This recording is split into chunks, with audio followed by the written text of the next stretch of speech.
This conference will now be recorded.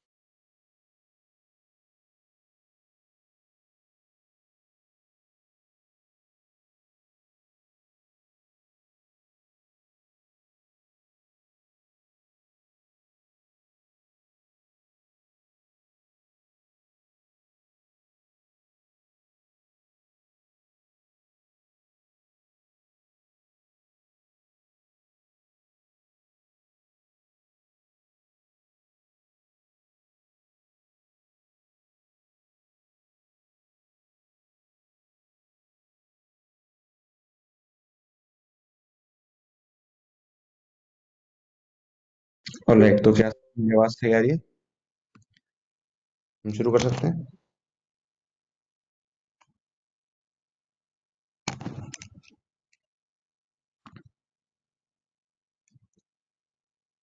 Chat में बताओ फटाफट, यस और नो। स्क्रीन भी दिख रही है?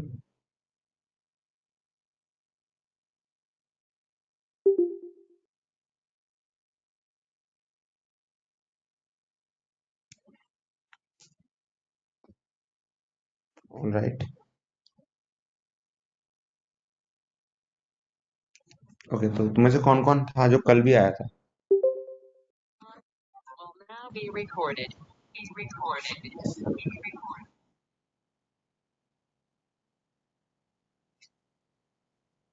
ऑलराइट, तो तुम में से काफी लोग थे जो कल भी आए थे, आज भी हैं।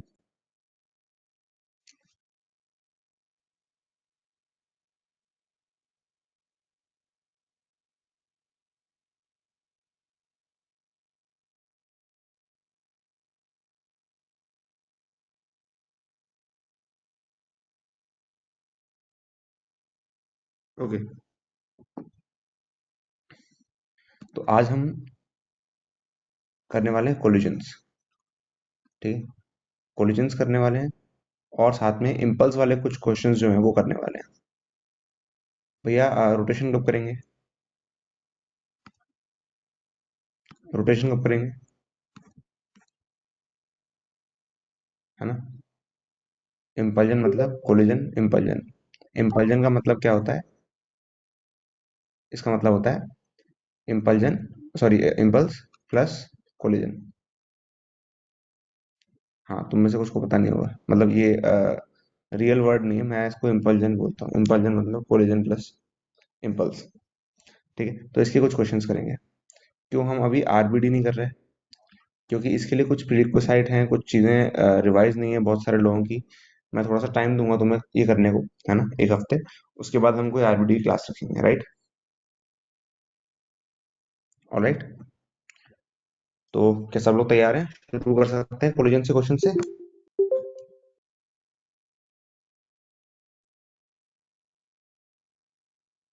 यस और नो फटाफट बताओ। क्या मुझे कल की चीजें थोड़ी सी रिपीट करनी पड़ेंगी? इस लाइव क्लास में मुझे एनर्जी चाहिए।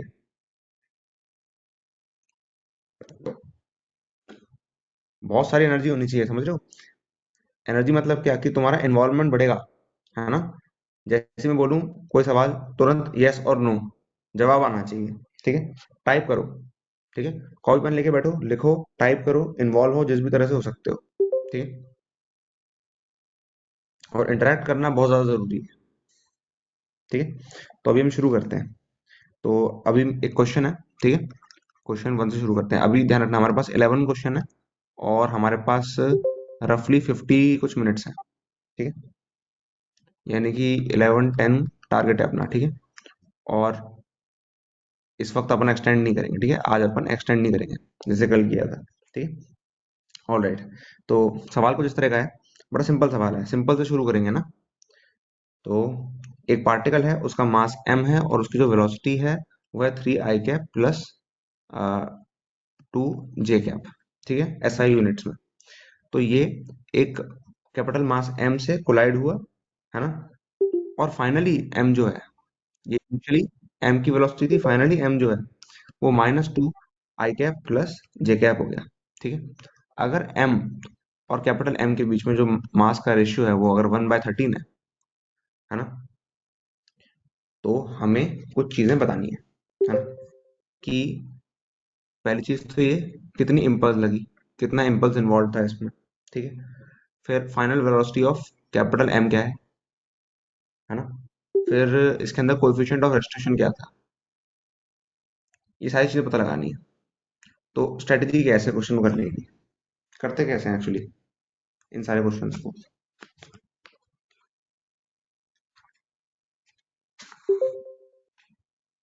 कोई आइडिया।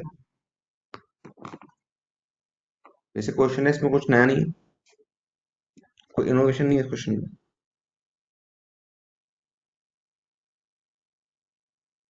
मोमेंटम कंजर्वेशन अप्लाई करते हैं वो तो ठीक है, लेकिन साथ में अपन इसको इम्पल्स की तरह देखते हैं ना, क्योंकि अपने को इम्पल्स भी कैलकुलेट करनी है ना। मोमेंटम कंजर्वेशन और सॉरी कंजर्वेशन और इन सब से भी कर सकते हैं, वो ठीक है। लेकिन क्योंकि हमको यहाँ पे जे चाहिए, तो अपन जे वाली साइकोलॉजी से आगे बढ़ेंगे, आंसर सेम आएगा खैर, है ना। तो अपन ये कैसे निकालते हैं कि कितना मोमेंटम आया, वेक्टर फॉर्म में कन्वर्ट करते हैं और फाइनल माइनस इनिशियल कर लेते हैं, ठीक है। अगर अपन छोटे एम को देखें, तो फाइनल माइनस इनिशियल अगर आप करोगे, तो वही आपका जे आ जाएगा। तो जे कितना आ गया, एम इंटू 5, मतलब -5 आयोटा माइनस जे। कैसे आए, इसको इससे माइनस करके सिंपली, ये आंसर हो गया, पहला आंसर आ गया। दूसरा आंसर क्या है कि फाइनल वेलोसिटी क्या रही कैपिटल एम की, है ना। तो क्योंकि कैपिटल एम पहले रेस्ट पे था, और बाद में उसकी वेलोसिटी एम वी एम हो गई होगी, है ना। और वो एंटायरली इम्पल्स से आई है ना। और इम्पल्स अपन निकाल चुके हैं, तो इसी को डिवाइड कर देते हैं कैपिटल एम से, वही अपना आंसर है। तो एम बाय एम बन जाएगा, और वो 1/13 होता है। तो 1/13 ऑफ -5i माइनस जे, ये अपना आंसर हो गया। सही है ना। लेकिन वेलोसिटी किस डायरेक्शन में होगी, क्या ये सही आंसर है, या +5i प्लस जे, ये सही आंसर है। दोनों में से क्या, पहला वाला दूसरा वाला, माइनस लगाओ प्लस लगाओ, यही गलती हो जाती है, ध्यान रखना। इसीलिए क्वेश्चन है, ताकि क्वेश्चन तो आसान है, लेकिन क्या होता है कि हम बेसिक क्वेश्चन में साइंस की गलती कर देते हैं। प्लस आएगा क्यों, क्योंकि ये छोटा एम है, ये बड़ा एम है, ठीक है। जो अपने जे कैलकुलेट किया था वो इस पे था, तो जो इसकी डायरेक्शन इस पे होगी, उल्टी डायरेक्शन इस पे होगी, तो अपना जो आंसर है वो ये सही है, ठीक है, प्लस वाला। फिर कोएफिशिएंट ऑफ रेस्टिट्यूशन कैसे क्या होगा, तो ऐसे केस में जब अपने को वेक्टर वैल्यूज दे रखी होती हैं, तो अपन कैसे निकालते हैं कोएफिशिएंट ऑफ रेस्टिट्यूशन,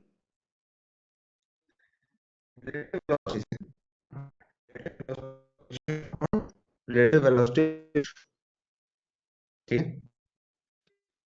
अपन यहाँ पे क्या करेंगे, वी अप्रोच, तो ये कितना होगा? क्योंकि separation final velocity, final velocity इसकी क्या, बहुत ही आसान है, 7 में क्या इनिशियल इसका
ऑलराइट, तो क्या अब आवाज आ रही है?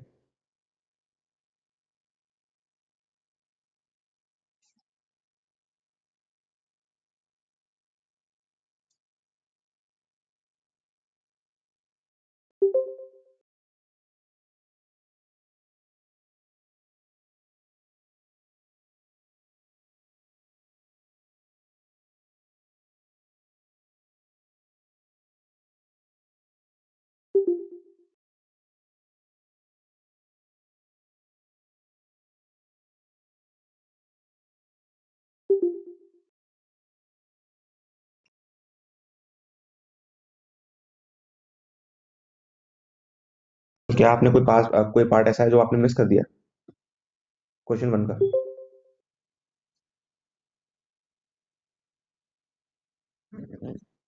कोफिशिएंट ऑफ रेस्टिट्यूशन, ओके, ये अपन velocity of separation minus, sorry, upon velocity of approach से निकाल लेते हैं। यही होता है कोफिशिएंट ऑफ रेस्टिट्यूशन, है ना? तो ये सिंपल चीज है, इसके प्रूफ में मैं नहीं जाऊंगा कि ये कहाँ से आया, है ना? और सेपरेशन कैसे निकालेंगे कि फाइनल दोनों की वेलोसिटीज में क्या अंतर है, रिलेटिव वेलोसिटी क्या है ना? और इनिशियल उनकी रिलेटिव वेलोसिटी क्या थी। तो इसको ऐसे भी देख सकते हो कि V final upon V initial है ना? यहाँ पे वी क्या है, रिलेटिव वेलोसिटी। सही चीज है। इसको अप्लाई करके आपको कैलकुलेट करना होगा, कैलकुलेशन में स्किप कर रहा हूँ, है ना, क्योंकि कैलकुलेशन इसकी बहुत टाइम टेकिंग रहेगी। ऑलराइट, आगे बढ़ सकते हैं। अब कुछ लॉजिकल सवाल पे आते हैं ना। ये तो आपको बेसिक फॉर्मूला रिवाइज कराने के लिए था कि फॉर्मूले क्या होते हैं बेसिक, है ना? लेकिन अब आता है एक सवाल जिसको आपको सॉल्व करना पड़ेगा। ठीक है, तो ये क्या है, ये हमारे पास एक रॉड है ना, पतली सी रॉड है, और इस पे एक रिंग लगी हुई है, रिंग। ठीक है, और इससे एक पार्टिकल कनेक्टेड है। ठीक है, और रिंग का जो मास है, रिंग का मास m है। ठीक है, और ये स्लाइड कर सकती है, फ्रिक्शन नहीं है यहाँ पे। ठीक है, ये पार्टिकल है, इसका मास है 3m, ये इससे अटैच्ड है ना? और जिससे अटैच्ड है इसकी लेंथ है l। ठीक है, ये क्या है, एक हॉरिजॉन्टल वायर है, स्ट्रिंग है, रॉड नहीं है, स्ट्रिंग है ना? अब क्या हुआ, इस m को वेलोसिटी v दे दी, है ना? रिंग को एक वेलोसिटी v या v नॉट कह लो, दे दी। ठीक है, अब क्या होगा, आपको ये बताना है कि मैक्सिमम एंगल क्या होगा जो कि स्ट्रिंग बना रही होगी वर्टिकल से, है ना? जो कि होगा क्या कि जब इस मास को आप एक वेलोसिटी दोगे तो ये आगे बढ़ जाएगा खुद, और अब ये जो 90 डिग्री है, ये 90 डिग्री नहीं रहेगा, ये कुछ आगे बढ़ जाएगा, ये थोड़ा पीछे रह जाएगा अपने इनर्शिया की वजह से।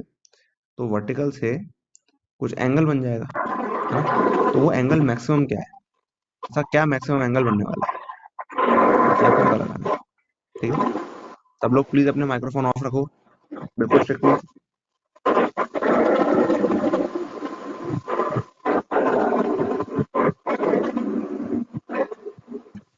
ऑन ऑन रखा है, इसको ऑफ कर लो तुरंत। गोपाल,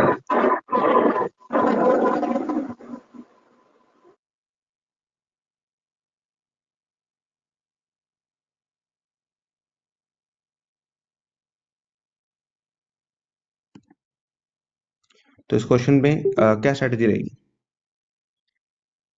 ये तो दिख रहा है साफ साफ कि ये एक मोमेंटम का सवाल है ना? मोमेंटम और इन सब चीजों का सवाल है। ठीक है, स्ट्रेटेजी क्या है ना? ये तो देखिए, कोई बोल देगा एंगुलर मोमेंटम कंजर्व करेंगे, बट वो तो पता ही होता है ना, सबको ही पता है, वो तो ये करना है।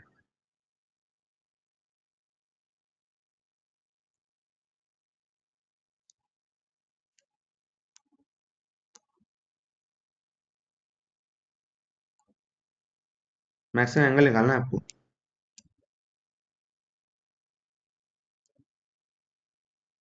कैसे निकालोगे, क्या स्ट्रेटेजी रहेगी? ये सोचा करो कि एंगल निकालना है ना। अगेन, आपको ऐसी थिंकिंग करनी है, ठीक है, कि अगर आपको एंगल चाहिए, है ना, तो ऐसा केस बना लो जहाँ पे एंगल है, एग्जिस्ट करता है, सपोज ये थीटा है। ठीक है, तो ये जो थीटा है, एक काम करते हैं कि थीटा को as a function of something निकाल लेते हैं। ठीक है, आपने से पूछा क्या है, आपने से पूछा है थीटा मैक्स क्या है, राइट? थीटा को as a function of something निकाल लेते हैं, और उसको क्या करेंगे अपन, उसको अपन डेरिवेटिव कर देंगे, है ना, ये ऐसा कुछ हिसाब कर देंगे जिससे कि मैक्सिमम वाली कंडीशन आ जाएगी, है ना। लेकिन कम से कम कुछ तो ऐसा हो जिससे थीटा से कोई रिलेशन हो, है ना। ये रॉड है, ये रिंग है, फ्रिक्शनलेस है, इसको एक वेलोसिटी दे दी वी नॉट की, इसका मास m है, स्ट्रिंग से कनेक्टेड है, इसका मास 3m है इस बॉब का, और लेंथ इसकी l है। वेलोसिटी दी तो कोई इसका थीटा बनेगा, क्या ऐसा मैक्सिमम थीटा है, ये क्वेश्चन में पूछा है।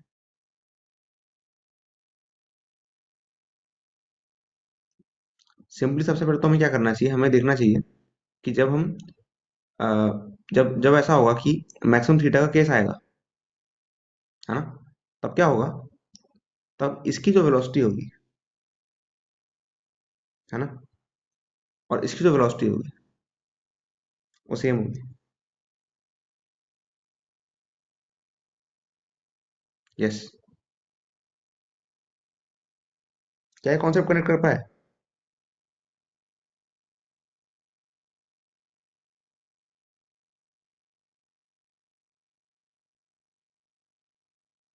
तभी तो मैक्सिमम एंगल होगा।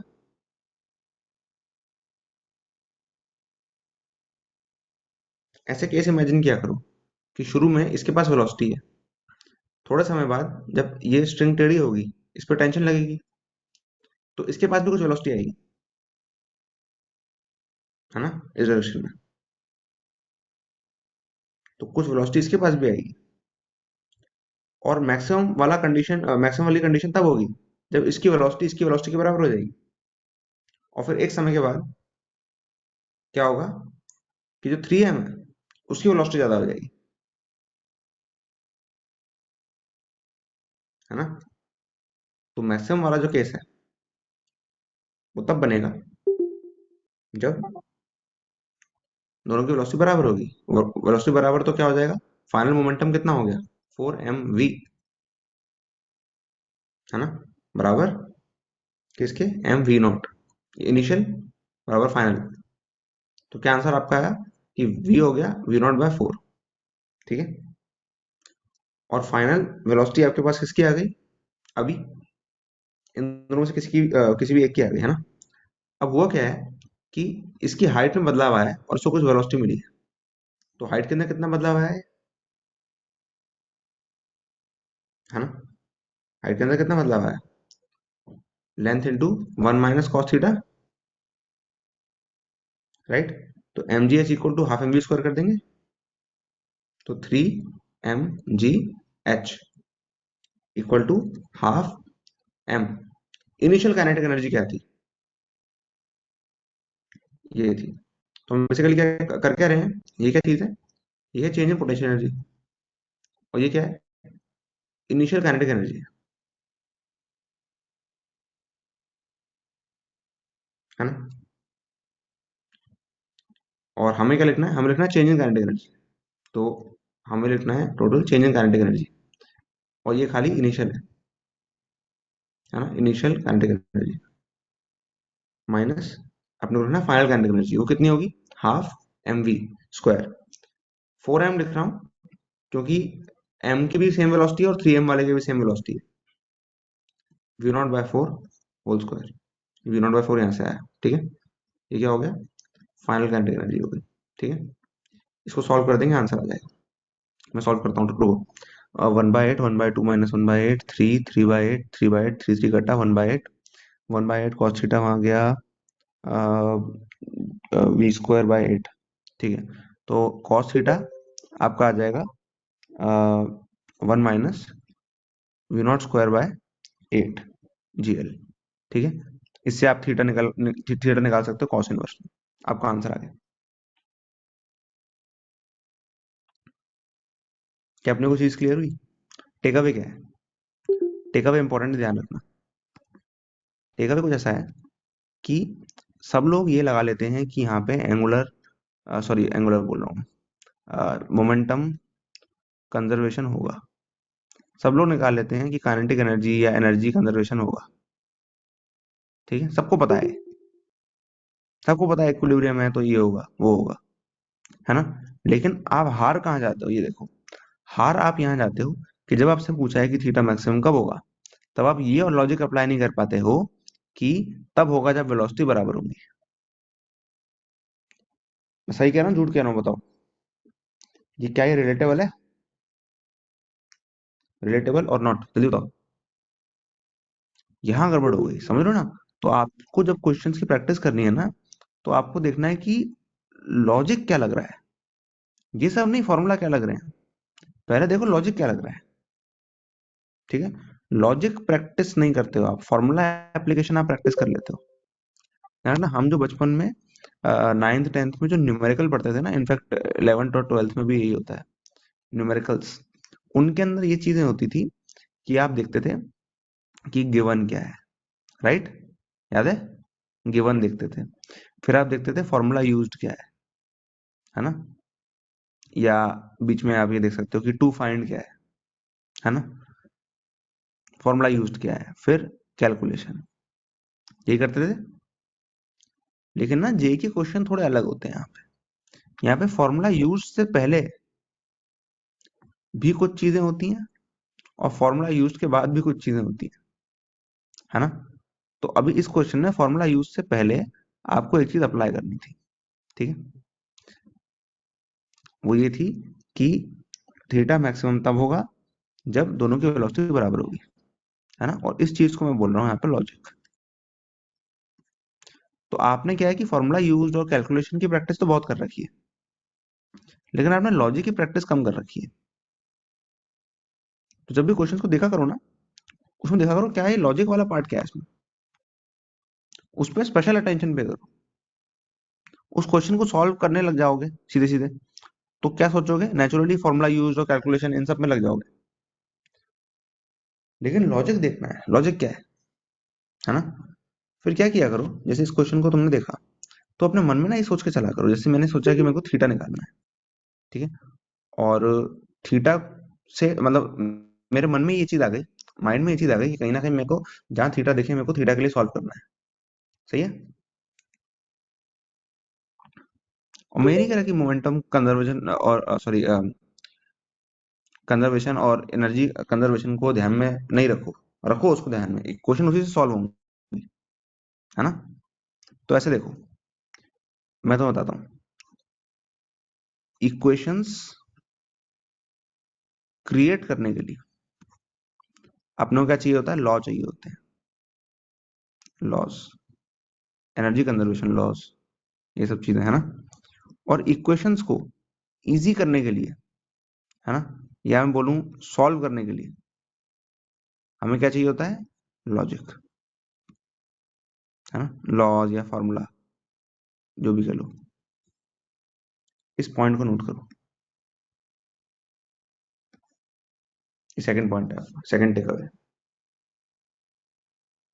इक्वेशन क्रिएट करने के लिए लॉ चाहिए, तो जैसे कि सपोज इक्विलिब्रियम है ना? तो आपने ये इक्विलिब्रियम का प्रिंसिपल अप्लाई कर दिया और इक्वेशन क्रिएट कर दी, लेकिन सॉल्व कैसे होगी बेटा, है ना? तो ऐसे आप क्या कर सकते हो, इक्वेशंस क्रिएट कर सकते हो, लेकिन सॉल्व करने के लिए लॉजिक चाहिए।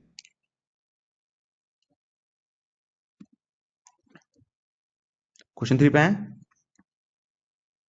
बोलोगे समझ में आया कि नहीं आया?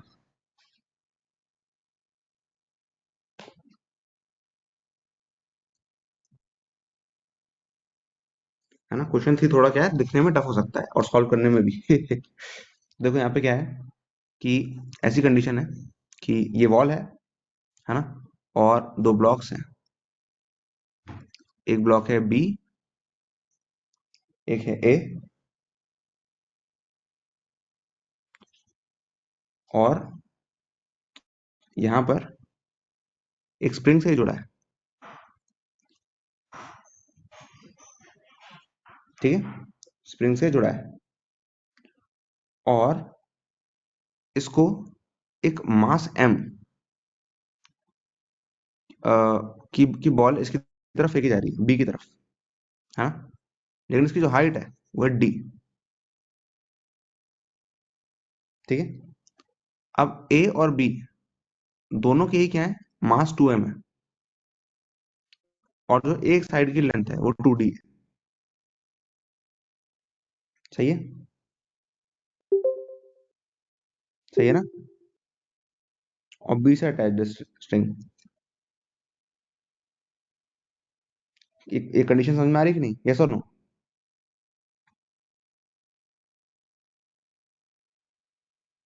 और कहीं पे भी कोई फ्रिक्शन नहीं। अब ये दिमाग में आ रहा होगा कि ये जो मास m है, जब ये हिट करेगा b को, तो किस तरह से हिट करेगा? तो हम यहाँ पे बोल रहे हैं कि कोलिजन जो है वो है इलास्टिक। ये गिवन है क्वेश्चन में। ठीक है। और जहां ये हिट कर रहा है ना, जहां हिट कर रहा है वो एक्चुअली सेंटर ऑफ मास पे हिट कर रहा है ना? क्योंकि आप नेचुरली सोचो कि ये क्यूब्स हैं, है ना? और इन सबकी साइड 2D है, तो नेचुरली सेंटर ऑफ मास पे ही हिट कर रहा है। ठीक है, मतलब सरफेस पे, सेंट्रली। अब आपको ये बताना है कि क्या इसकी वेलोसिटी हो मिनिमम, जिससे कि ब्लॉक ए जो है वो टॉपल कर जाएगा ब्लॉक बी पर। ए विल टॉपल। क्या वो ऐसी मिनिमम वेलोसिटी हो जिसमें ए विल टॉपल? अब जब भी ऐसा सवाल आता है ना, ये सोचा करो कि अगर किसी मिनिमम वेलोसिटी पे ए टॉपल करने की बात कर रहे हैं लोग, इसका मतलब उससे ज्यादा वेलोसिटी होगी तो ए पक्का टॉपल करेगा, है ना?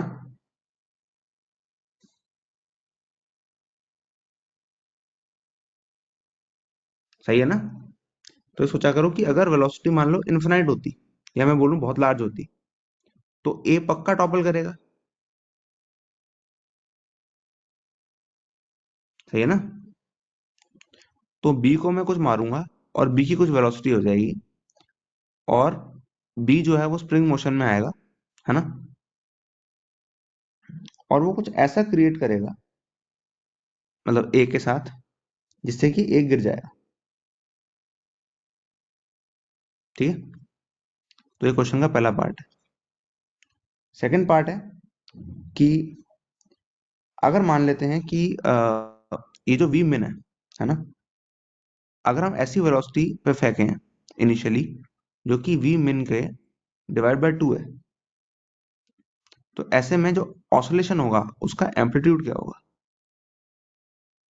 एम्पलीट्यूड क्या होगा ऑसिलेशन का? दमदार सवाल है कि नहीं, पहले बताओ। इस दमदार सवाल की दम फील हो रही है?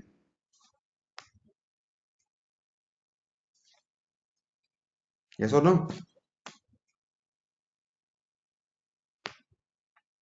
ऐसा लग रहा है एक सवाल में कई सवाल है।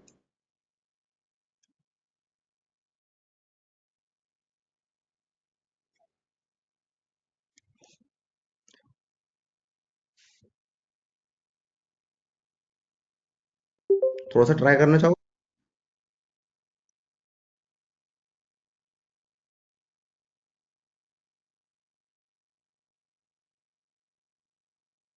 लॉजिक क्या है? लॉजिक ढूंढना। पहले पार्ट 1 करो तभी पार्ट 2 कर पाओगे। लॉजिक ढूंढो, लॉजिक। जो ऊपर सीखा है ना, इसको अप्लाई करो यहाँ पे।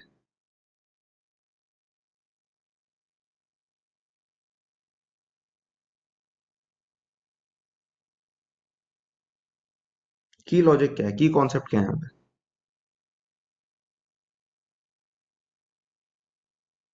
वो तो स्प्रिंग का कंप्रेशन और वो सब तो सब निकाल लोगे, वो कोई दिक्कत नहीं है ना? हाफ एम वी स्क्वायर को हाफ के एक्स स्क्वायर से कंपेयर करके वो सब चीजें तो कर ही लोगे, उसमें कोई दिक्कत नहीं।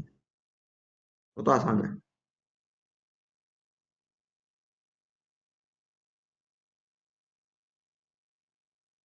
दो मेन चीजें हैं क्या, कि कौन सी ऐसी कंडीशन होगी जहां पर टॉपलिंग हो जाएगी। पहली चीज तो ये है ना? दूसरी बात ये कि जब ये एम वी इसके साथ इनइलास्टिक कोलिजन कर रहा है बी के साथ, तो यहां पर जो बी को मिलेगा इम्पल्स, है ना, वो बी की ही कंडीशन है। ए को उसका कोई पार्ट नहीं मिलेगा। सही है। ए को उसका कोई पार्ट नहीं मिलेगा। तो जब टक्कर हुई तो बी को एक वेलोसिटी मिली। तो बी को क्या वेलोसिटी मिली? वो मिली 2v/3। ये कैसे निकाला भैया? अरे इस टू ये मास 2m है, ये m है ना। मोमेंटम कितना है? mv। और टोटल मास कितना है? 3, है ना। और मोमेंटम जब इसको mv दिया और बाद में खुद भी mv से लौट गया क्योंकि इलास्टिक कोलिजन था, तो इसका मतलब इसको 2mv देके क्या होगा? सिंपल कैलकुलेशन है ना यार। सही है। तो इसको इतनी वेलोसिटी मिल गई। और टॉपलिंग की कंडीशन क्या है? कि जब बी अपनी जगह से डी खिसक चुका होगा तो उसके बाद ए आधा बाहर हो जाएगा तो गिर जाएगा, ऐसे करके। सिंपल है ना। तो हमें कैलकुलेट करना है कि जब स्प्रिंग का कंप्रेशन डी होगा तब वेलोसिटी क्या होगी, है ना। तो 2v/3 वेलोसिटी है। mv स्क्वायर कर दोगे अगर इसका हाफ, 2mv स्क्वायर। 2m क्यों? क्योंकि इसका मास 2m है ब्लॉक बी का। ठीक है। इसको बराबर कर दो हाफ के एक्स स्क्वायर से। और x क्या है? डी है। वही तो कंडीशन है टॉपलिंग की। अब इसकी वैल्यू निकाल लो, है ना। v निकाल लो कि जो v मिनिमम है, ये जो v है यही मिनिमम है ना। ये क्या होगा? ये यहाँ पे मुझे दिख रहा है 1/4 होगा, 4 और ये 8 8/9 और 8/9, तो 9 का 3 बार कर देते हैं। 3d/k/8m। ये आपका आंसर आ गया, है ना। अब आपसे पूछ रहे हैं कि जब v इक्वल टू v0/2 होगा पार्ट 2 के अंदर, है ना, तब क्या करोगे? तब एम्पलीट्यूड कैसे कैलकुलेट करोगे, है ना। पहली बात तो इसको समझते हैं कि अगर v equal to v min/2 है, इसका मतलब मिनिमम से भी कम है वेलोसिटी, यानी कि a अभी टॉपल नहीं हुआ। अगर v equal to v min/2 होगा, इसका मतलब a टॉपल नहीं होगा, a और v दोनों साथ में चलेंगे, है ना। और अगर दोनों साथ में चलेंगे तो वो दोनों एक मास की तरह ट्रीट हो सकते हैं, a+b, राइट। तो ऐसे में जो ऑसिलेशन है उसकी एम्पलीट्यूड क्या निकल के आती है? 2m/k निकल के आती है ना, याद है ना। 2 इंटू टोटल मास बाय के। और ऐसे में जो टोटल मास है वो क्या होगा? मास ए प्लस मास बी, यानी कि आपका आंसर हो जाएगा 8m/k।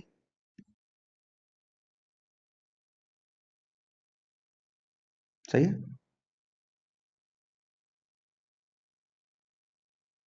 सही है ना। ऑब्वियसली इनटू वेलोसिटी,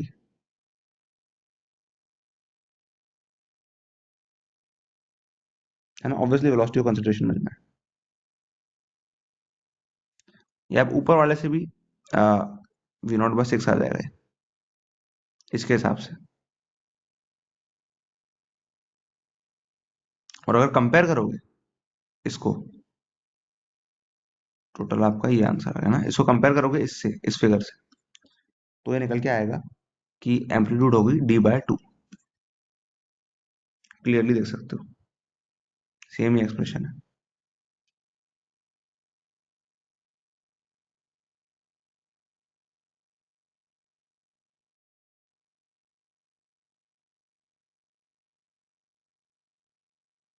देख पा रहे हो?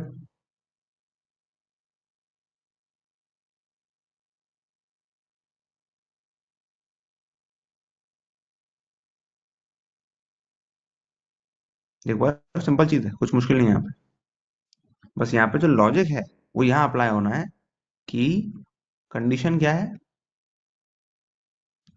ना। और दूसरी बात कि जो इम्पल्स है वो बी पे ही जाएगा, इम्पल्स बी पे ही जाएगा। और यहाँ पे इंपॉर्टेंट बात है वो ये है कि v जब v मिनिमम से कम है, इसका मतलब a प्लस बी एक यूनिट की तरह ट्रीट होंगे, क्योंकि a तब तक टॉपल नहीं हुआ। सही है। दूसरे पार्ट में टाइम पीरियड कितना होगा, अरे नॉर्मल फॉर्मूला लगा दो जो टाइम पीरियड का फॉर्मूला होता है ना, और उसमें नॉर्मल टाइम पीरियड का फॉर्मूला लगाओ, और उसमें जो मास है उसको रिप्लेस कर दो टोटल मास। सिंपल हो गया। सिंपल क्वेश्चन था, देख रहे हो कितनी आसानी से हो गया।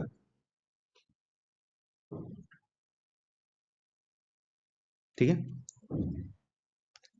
फ्रिक्शन कब देखना होता है, अरे फ्रिक्शन है ही नहीं ना यहाँ पे, बता तो दिया था मैंने। ठीक है। अब यहाँ पे आते हैं, देखो अब ना तीन आइडेंटिकल पार्टिकल्स, ए बी और सी। ठीक है। यह ए, यह बी, यह सी। और ये इस तरह से हैं कि इनके बीच में जो एंगल है वो 135 डिग्री है, ये एंगल। ठीक है। अब ये क्या है कि इनको ना स्ट्रिंग से कनेक्ट कर दिया, एक्चुअल स्ट्रिंग से कनेक्ट कर दिया है। ये स्ट्रिंग है जो खींच नहीं सकती, इनएक्सटेंसिबल स्ट्रिंग्स, है ना। और ये जस्ट टाइट है, बहुत तेज टाइट नहीं है लेकिन जस्ट टाइट है ना। अब इस पार्टिकल सी पे इस डायरेक्शन में, बिल्कुल इस तार की डायरेक्शन में इंपल्स जे लगाई। ठीक है। अब बताना है कि जे लगाने के जस्ट बाद सारे पार्टिकल्स की स्पीड क्या होगी। सबका मास m है। ठीक है। सबकी जस्ट स्पीड क्या होगी इसके बाद, ये निकालो। बहुत ही बढ़िया क्वेश्चन है, बहुत ही बढ़िया क्वेश्चन है, बहुत कुछ सिखा के चला जाएगा।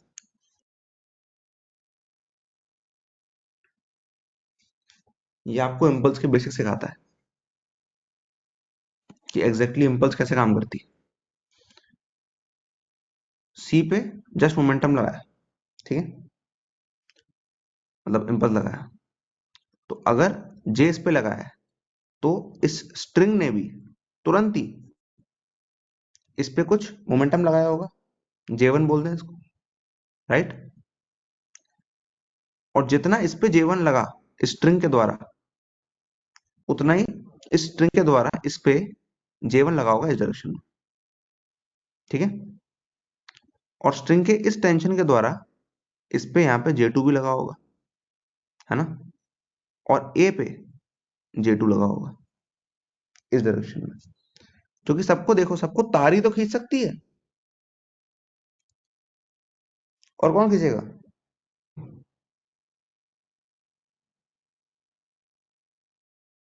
सिंपल है ना।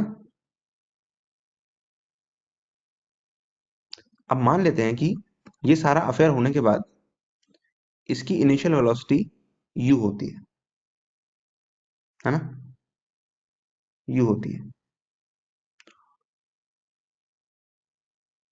ऑलराइट।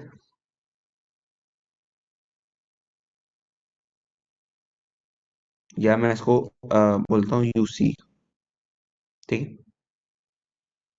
और इसकी इनिशियल वेलोसिटी यू ए होती है।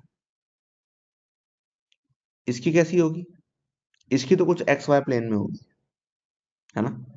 सिर्फ एक डायरेक्शन में नहीं होगी, मल्टी डायरेक्शन होगी, है ना। सही है। अब यहाँ पे गेम क्या है, अगर इसकी वेलोसिटी दो डायरेक्शन में हो सकती है ना, और उसका नेट एक डायरेक्शन में होगा, राइट। तो आप ये देख सकते हो क्योंकि इसका एंगल यहाँ से 45 डिग्री है, तो जो भी इसकी तरफ से पुश आ रहा है वो फिक्स्ड है कि मतलब वो बराबर होगा, उसकी वजह से जो वेलोसिटीज होंगी वो बराबर होंगी,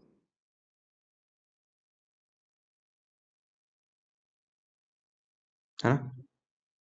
चलो चलो इसको सिंपल देखते हैं, सिंपल देखते हैं।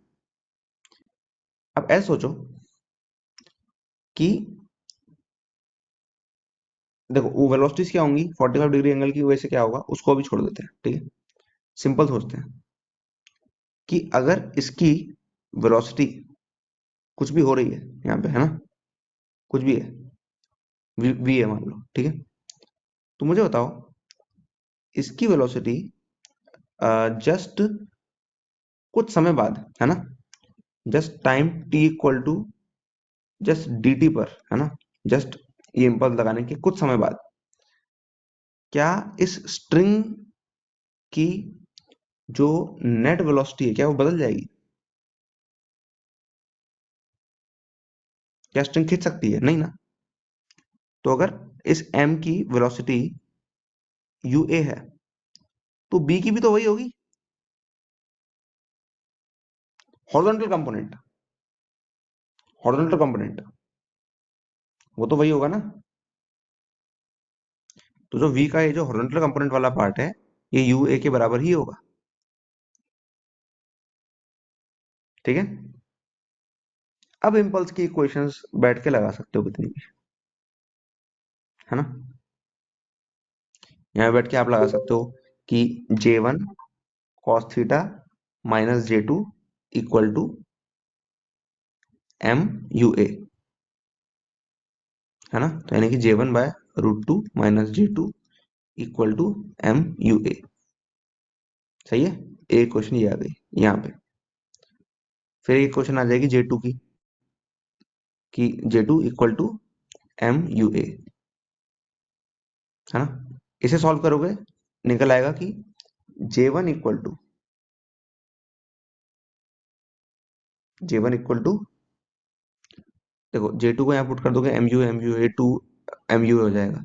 तो J1 कितना हो जाएगा 2 √2 एम यू ए, सही है। और J2 भी आ गया J1 भी आ गया, ठीक है। अब इससे वेलोसिटी आ जाएंगी,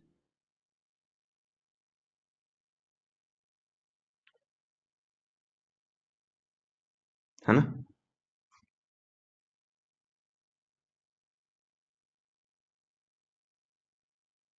सिंपल चीज है। तो ये एक वे ऑफ कैलकुलेशन है, ठीक है। ये एक वे ऑफ कैलकुलेशन है। इक्वेशन आप चाहो तो ऐसी बना सकते हो, इक्वेशन आप चाहो तो कैसी भी बना सकते हो। यहाँ से इक्वेशन बना सकते हो, यहाँ से बना सकते हो, यहाँ से बना सकते हो, ठीक है। अच्छा बस यहाँ पे ये और ध्यान रखना कि इसका वर्टिकल कंपोनेंट आपको अभी भी नहीं पता, और उसके लिए आपको इससे रिलेशन निकालना पड़ेगा, तो वो आप निकाल सकते हो बाद में, ठीक है।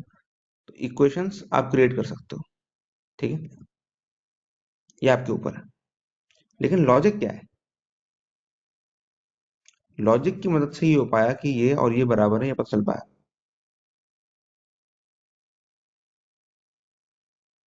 सही है ना। अरे समझ में आया कि नहीं, यस और नो?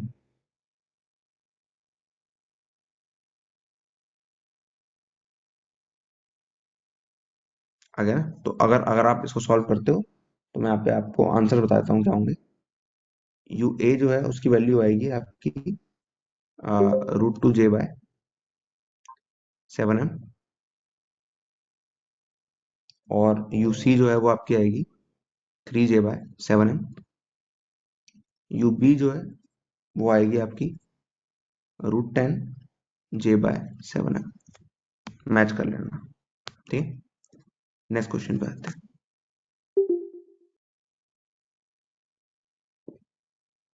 नेक्स्ट क्वेश्चन पे आते हैं। ऑलराइट। तो यहाँ पे क्या है, नेक्स्ट क्वेश्चन में आपके पास एक पुली है, ठीक है। और वो एक मास से कनेक्टेड है जो कि जमीन पे रखा हुआ है, उसका मास है 2m।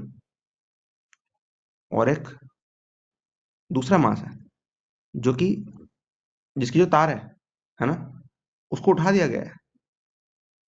और अगर वो नीचे गिरा होता सपोज, तो वो हाइट मतलब जितना उसको उठाया है ना, और जितना वो होता अगर तार स्ट्रेट होती तो वो h हाइट होती, है ना। अब शुरू में क्या सब कुछ रेस्ट पे है ना, लेकिन क्या हुआ, इस m को जस्ट ऊपर से छोड़ा, है ना, छोड़ दिया। तो ये बताना है कि जस्ट जब ये नीचे आएगा और झटका लगेगा तो 2m की जो इनिशियल वेलोसिटी है वो क्या होगी। बड़ा ही क्लासिक सवाल है।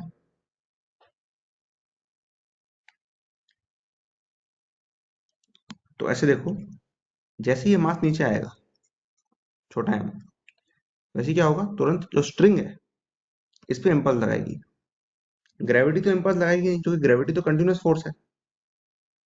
जो झटके वाली फोर्स है वो तो टेंशन ही लगा सकती है, क्योंकि टेंशन पहले नहीं थी, अब एकदम से आ गई, जैसी स्ट्रिंग टाइट हुई ये वाली, है ना।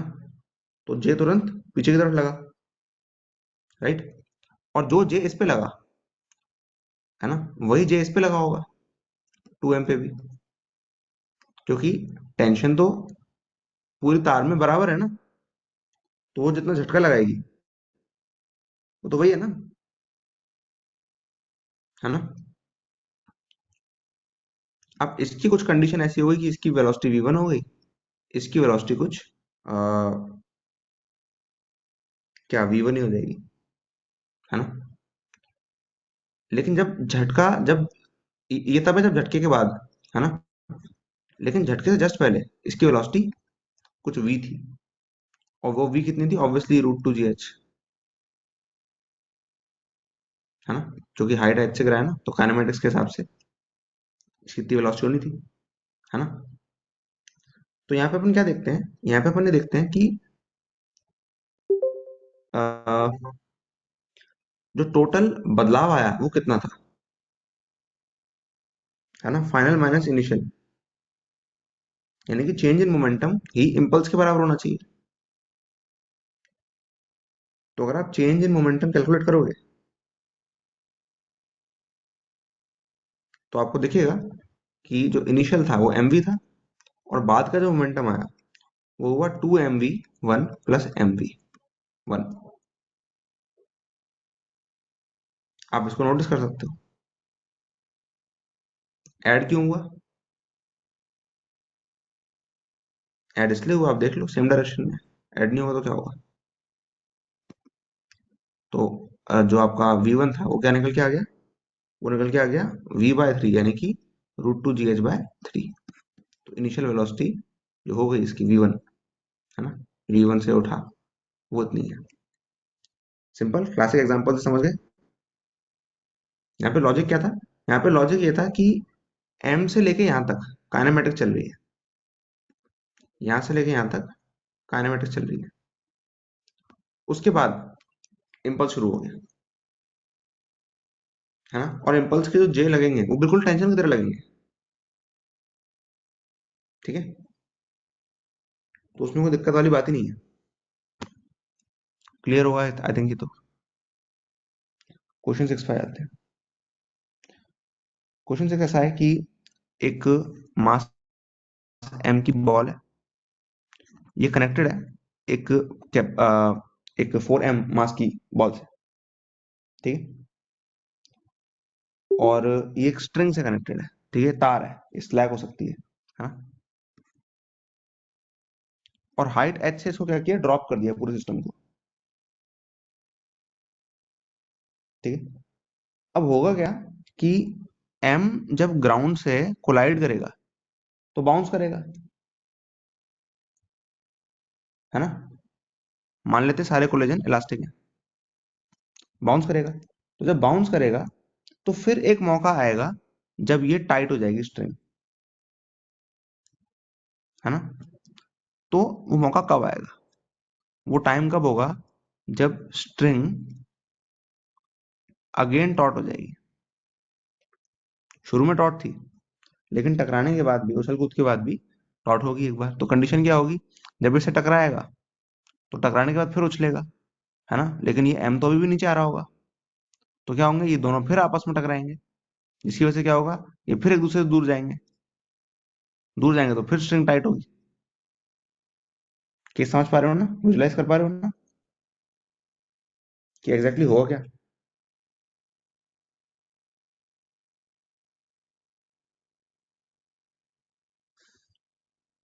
यस और नो। अब कोलेजन सारे इलास्टिक हैं, तो सीधे ये देखो कि अगर जब ये नीचे जाएगा तो इसकी वेलोसिटी कितनी होने वाली होगी, √2gh, राइट। तो जब ये पलटेगा यहाँ से तो भी इसकी वेलोसिटी वही रहेगी 2gh, सही है।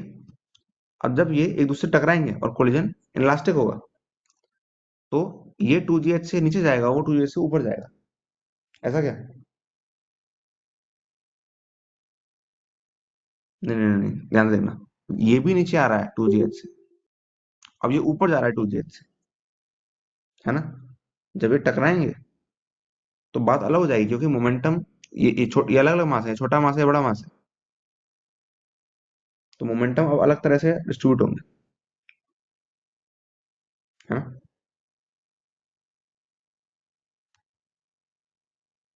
ठीक।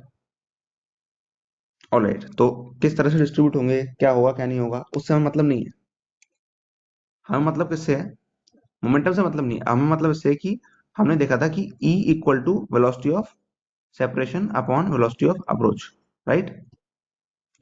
और E अपने को पता है 1 है, जो कि इलास्टिक कोलिजन है, यानी कि velocity of separation he velocity of approach होगी। ठीक है। और वेलोसिटी ऑफ अप्रोच हमको पता है क्या है वो, 2 into 2gh, देख रहे हो अप्रोच अप्रोच के बीच में डिफरेंस, 2 times √2gh है, और ये वेलोसिटी ऑफ सेपरेशन है, यानी कि वेलोसिटी ऑफ सेपरेशन भी √2gh रहा होगा, राइट। सिंपल सी बात है। तो यानी कि टकराने में जितना टाइम लगा, सपोज वो टाइम t था, है ना, क्योंकि वेलोसिटी ऑफ मतलब रिलेटिव वेलोसिटी ऑफ सेपरेशन भी वही है, सेम है, तो जितना टाइम टकराने में लगा उतना ही टाइम फिर से स्ट्रिंग को टाइट होने में लगेगा। समझ रहे हो। तो जस्ट आपको टी फाइंड करना है, और 2t आपका आंसर हो जाएगा, क्योंकि जितना टाइम टकराने में लगा, मतलब जितना टाइम दूर जाने में लगा उतना टाइम पास आने में लगा, और पास आने का टाइम हमें पता है कितना है वो, टी कितना है, जितनी लेंथ कवर्ड है ना, अपॉन वेलोसिटी जितनी है, और वेलोसिटी कितनी है रिलेटिव, टू 2 into 2gh, और 2t करोगे तो आपका आंसर आ जाएगा, यहाँ आंसर हो गया L/√2gh।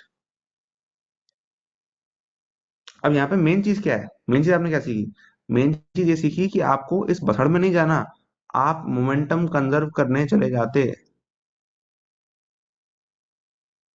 ऐसा नहीं मोमेंटम कंजर्व नहीं हो रहा है यहाँ पे, लेकिन आपको इसकी इक्वेशन नहीं बनानी, है ना। यह बोलें कि मोमेंटम कंजर्व हो रहा है, इक्वेशन नहीं बनानी। ये समझ पा रहे हो कि नहीं, यस और नो। क्योंकि उसकी जरूरत नहीं है उस इक्वेशन बनाने की, उस इक्वेशन को बनाने की जरूरत ही नहीं निकली, खाली इलास्टिक कोलिजन वाले फैक्ट को यूज करके ही सारा काम हो गया, और दो टाइम्स अलग अलग नहीं निकालने पड़े। हमने लॉजिक यूज किया कि सेम वेलोसिटी है, सेम वेलोसिटी मतलब सेम टाइम।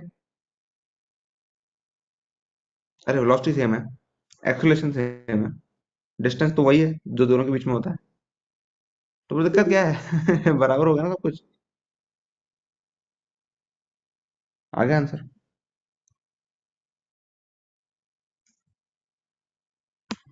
सही।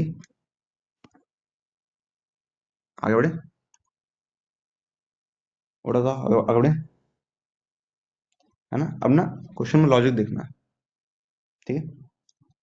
अब यहाँ पे क्या है कि हम्म,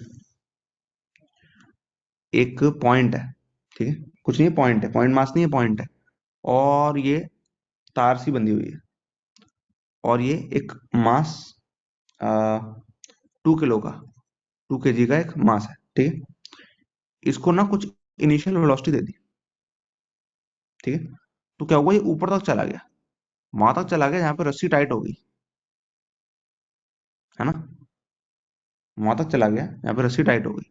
तो जब टाइट हुई तो पता चला कि रस्सी की लेंथ 1.2 मीटर है, और यहाँ पे जो डिस्टेंस था इन दोनों चीजों के बीच में वो सिर्फ 0.5 मीटर था, है ना।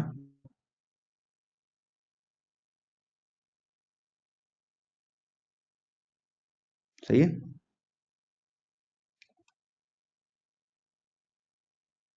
सही है जी।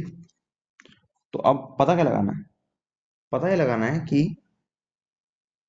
मैक्सिमम अलाउएबल वेलोसिटी कितनी है ना। अगर इस पर जो फोर्स आप एक्सर्ट कर रहे हो इस पॉइंट पर, अगर उसकी मैक्सिमम लिमिट 3 न्यूटन होती है, तो अगर मैक्सिमम लिमिट 3 न्यूटन है तो वेलोसिटी आप कितनी दे सकते हो, क्योंकि आपको मालूम है ज्यादा वेलोसिटी मारोगे और अगर लिमिट है ना, इस पे की फोर्स कितनी एग्जर्ट हो सकती है, तो उससे क्या हो जाएगा, स्ट्रिंग में भी टूट जाए, है ना। तो अपने को ये पता लगाना है, ठीक है। तो मैक्सिमम अलाउेबल वेलोसिटी कितनी है, क्या स्ट्रेटेजी इसके लिए। स्ट्रेटेजी है, जैसे ऊपर पहुंचेगा जब ये, तब अपन यहाँ पे देखेंगे कि इसकी वजह से एक इम्पल्स लग रहा है। ये देखो झटका किसकी वजह से लग रहा है, झटका इसकी वजह से लग रहा है ना। और ये जाना कहाँ चाह रहा था, जाना ये यहाँ चाह रहा था, और झटका इसको यहाँ लगा, सही है।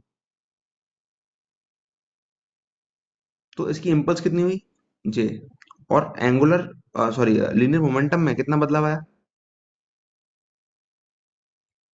मैक्सिमम वाले केस में आप ये नोटिस करो कि एम वी नॉट का, है ना, एम वी नॉट मोमेंटम जो है, वर्टिकल मोमेंटम, उसका जो अगर मैं इसको थीटा लेता हूँ, है ना, तो उसका जो कॉस कंपोनेंट है वो बिल्कुल चला जाएगा, जीरो हो जाएगा फाइनली। जे की इक्वेशन इसी रेफरेंस में निकालोगे ना, इस लाइन की रेफरेंस। तो इनिशियली कितना मोमेंटम था इस डायरेक्शन में, m v naught cos theta, और फाइनली कितना रहेगा, कुछ नहीं रहेगा, क्योंकि स्ट्रिंग पूरी डॉट हो चुकी है ना। तो नेट में कोई डायरेक्शन नहीं, मतलब नेट में इस डायरेक्शन में कोई वेलोसिटी नहीं रहेगी, ठीक है। तो यहां से अपने पास एक इक्वेशन आ गई, ठीक है। एम पता है कितना है, 2 है, ठीक है। जे पता है कितना, हाँ, बोल रखा है। सॉरी, मैंने यहाँ पे टेंशन मैक्सिमम बोल दिया था, लेकिन टेंशन मैक्सिमम नहीं, मैक्सिमम इम्पल्स दे रखा था, 3 न्यूटन सेकेंड, ये मेरे से गलती हो गई। तो ये अपने को दे रखा है जे मैक्स, है ना। तो वेलोसिटी कितनी हो जाएगी अपनी, एक मिनट, अपने को क्या निकालना था यहाँ पे, वेलोसिटी निकालनी थी, राइट, ठीक है। तो वेलोसिटी कितनी हो जाएगी, जे बाय एम कॉस थीटा, है ना। और कॉस थीटा कैसे आएगा, एम दे रखा है, जे की लिमिट दे रखी है मैक्स, कॉस थीटा कहाँ से आएगा, ये पाइथागोरस से आएगा, ठीक है। ये 1.3 हो जाएगा, पाइथागोरस थ्योरम से निकाल लो इसका कॉस थीटा, सॉरी 1.3 नहीं है, आई एम सॉरी सॉरी, ये कुछ और है, ठीक है, कुछ गंदा सा आएगा, अच्छा नहीं है, जो भी है अच्छा नहीं है, बड़ा अजीब सा आएगा, जो भी आंसर निकाल लेना। आंसर दे रखा है 1.65, है ना। लेकिन कैलकुलेशन इतनी है, लॉजिक समझ में आया ना क्या है। यहाँ पे आपने जो लॉजिक सीखा वो ये है कि जब स्ट्रिंग मैक्सिमम टॉट होगी, तो इस डायरेक्शन में जो फाइनल वेलोसिटी होगी, है ना, वो क्या हो जाएगी, जीरो हो जाएगी, क्योंकि स्ट्रिंग मैक्सिमम टॉट हो चुकी है और नहीं खींचेगी वो, है ना। तो मेन चीज आपने ये सीखी,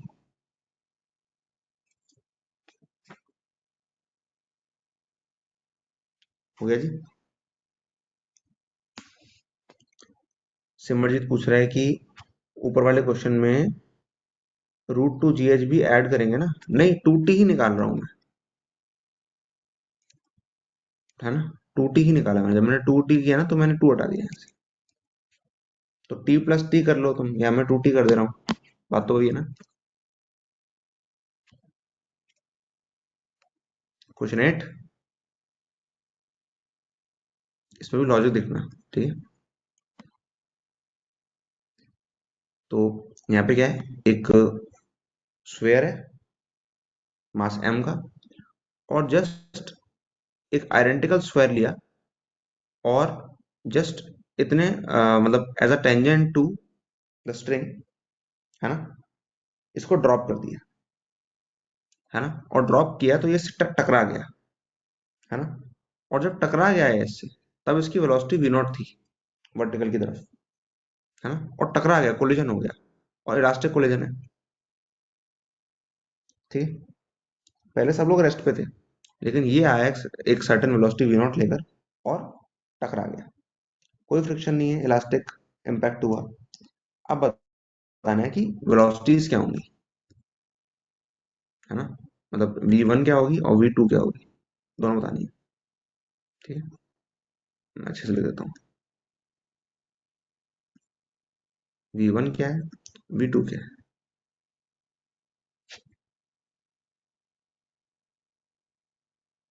मजा ही नहीं आएगा जब तक ये 3D कोलिजन ना करें।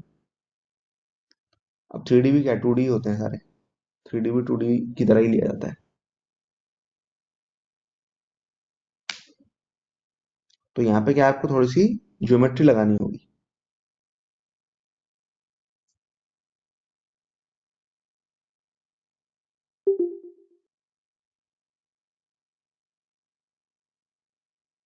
जी हाँ, ज्योमेट्री, सही सुना आपने। ज्योमेट्री क्या है कि जब ये दोनों आपस में टकराएंगे, मैंने आपको कल बताया था, आपको जूम फिगर्स बनाना आना चाहिए, है ना।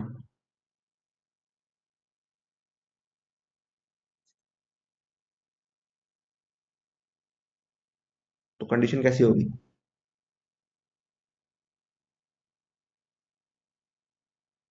जब ये टकराएंगे, है ना, तो कंडीशन कुछ ऐसी होगी, जिनमें दोनों का जो रेडियस है वो बराबर है। तो ये फायदे की बात है कि ये जो रेडियस है ये बराबर है, तो यानी कि ये जो लेंथ है सेंटर टू सेंटर ये कितनी है, 2r है। और ये जो लेंथ है परपेंडिकुलर की कितनी है, r है। तो इससे आपको पता लग जाएगा कि कौन से एंगल पे एक्चुअली कोलिजन हो रहा है। सही है, फायदे की बात है। तो आप नोटिस करोगे कि अगर ये 2r है और ये r है, इसका मतलब ये एंगल 30 डिग्री होगा, क्योंकि ऐसे में साइन थीटा 1/2 हो जाएगा। सही है, फायदे की बात मिल गई। और अब ये देखो कि इस वाली बॉल पे एक जर्क आएगा स्ट्रिंग के अंदर टेंशन की वजह से, है ना। इसके पास एक ये आएगा इम्पल्स, राइट। और एक इम्पल्स इसके पास इस साइड से भी आएगा इस टक्कर की वजह से। ठीक है, ये अलग है, J1 J2 ये अलग है। ठीक है, दो तरह के इसके पास इम्पल्स आएंगे।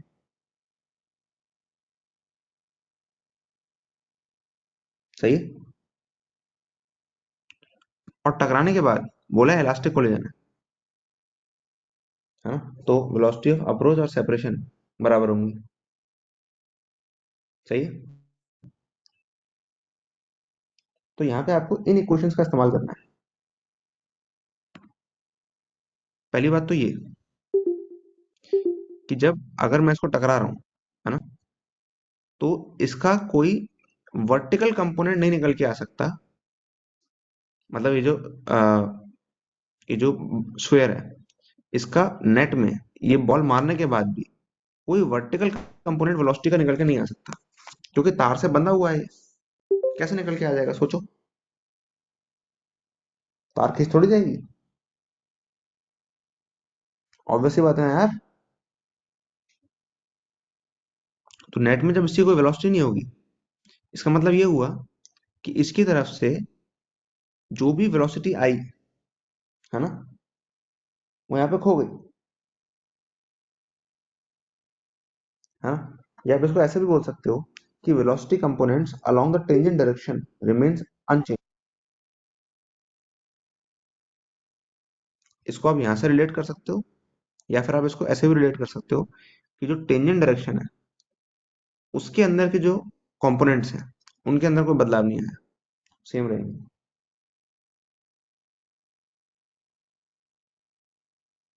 ठीक है, तो वहां से आप एक एक इक्वेशन निकाल सकते हो।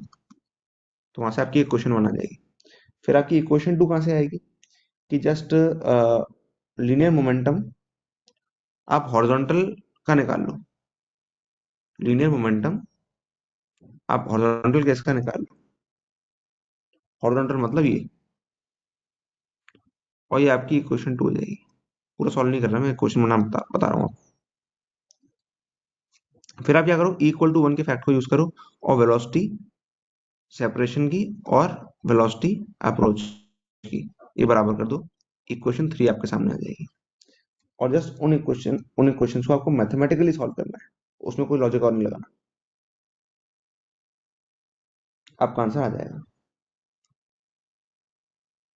इंपॉर्टेंट चीज है ये फिगर ड्रॉ करना, इंपॉर्टेंट चीज है ये लिखना, इंपॉर्टेंट चीज है ये पता होना कि इसकी वेलोसिटी हमेशा हॉरिजॉन्टल डायरेक्शन में ही होगी फाइनल, है ना। और इस बॉल की ऐसी और ऐसी कोई वेलोसिटी मतलब हो सकती है, ये है लॉजिक।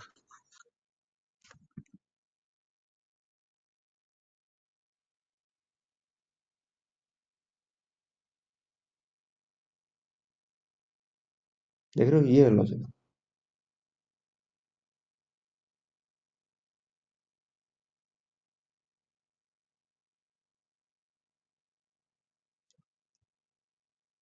इससे आंसर आता है।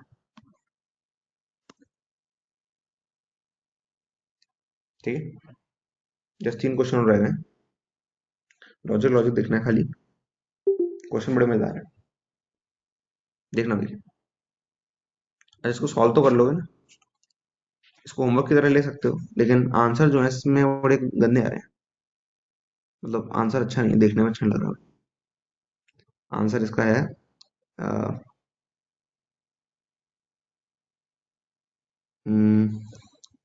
डिपेंडिंग अपॉन कि क्या निकालना है अपने को। अगर अपने को सिर्फ वेलोसिटीज निकालनी है फिर तो ठीक है, सिंपल है।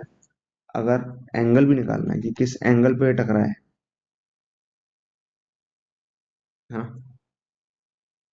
then it will get a little bit tougher, है ना। खैर जो भी वेलोसिटी निकलेगी वो वी नॉट के टर्म्स में निकलेगी, हाँ।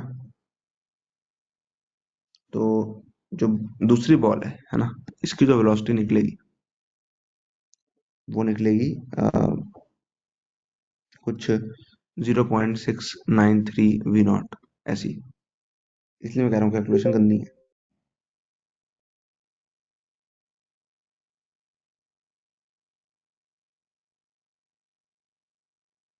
ये बात है।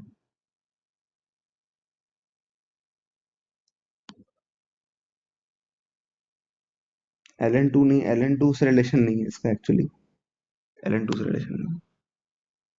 क्वेश्चन 9 पे आते हैं, ठीक है। अच्छा, यहाँ पे क्या है कि रेन ड्रॉप है, रेन ड्रॉप है, अरे फ्लूइड का सवाल नहीं, चिंता मत करो, रेन ड्रॉप है, रेस्ट से ये फॉल कर रही है, ठीक है, रेस्ट पे थी और ये गिरने लगी, रेन ड्रॉप, है ना।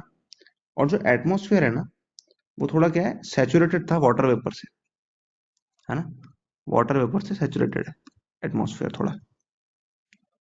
तो जैसे जैसे ये नीचे गिर रहा है, ये जो वाटर वेपर है वो कंडेंस होता जा रहा है और ड्रॉप में जुड़ता जा रहा है ना। तो इसकी वजह से जो ड्रॉप का जो मास है उसका जो रेट ऑफ चेंज है ना, वो क्या है, वो है mu, rate of change of mass per unit second, है ना। तो अगर इनिशियल मास इसका m नॉट था, तो कितने डिस्टेंस ये फॉल करेगा टाइम टी में, टाइम टी में कितने डिस्टेंस ये फॉल करेगा। सवाल तो इंटरेस्टिंग है, क्या कहते हो।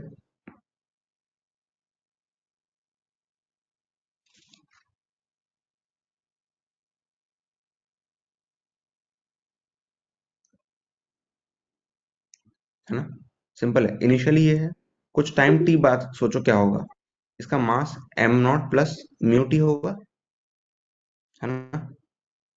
तो ये सोचो कि डिस्टेंस जो है ट्रेवल कर रहा है वो हम कैसे निकालें, हम एक्सेलरेशन के थ्रू तो निकाल पाएंगे। और एक्सेलरेशन देखना है तो अपने को देखना पड़ेगा कि फोर्स कितनी लग रही है, एक्सटर्नल फोर्स, राइट।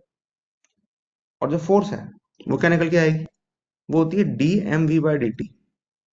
ध्यान रखना, फोर्स मास इंटू एक्सेलरेशन नहीं होता, मास इंटू एक्सेलरेशन तब वैलिड होता है जब मास कांस्टेंट होता है, याद है कि नहीं, यस और नो। फोर्स होता है rate of change of momentum, ठीक है। तो यहाँ पे आप देखो dm by D t into v plus m into d v by D t, ऐसे। तो सॉल्व करोगे तो क्या निकलेगा, dm बाई डी टी क्या दे रखा है आपको, म्यू दे रखा है ना, उसकी वैल्यू ही म्यू है। ठीक है, ऐसे देख सकते हो और इसको इंटीग्रेट करके सॉल्व कर सकते हो। तो ये देखो कि जो फोर्स निकल रही है ये, है ना, ये किसके बराबर होगी,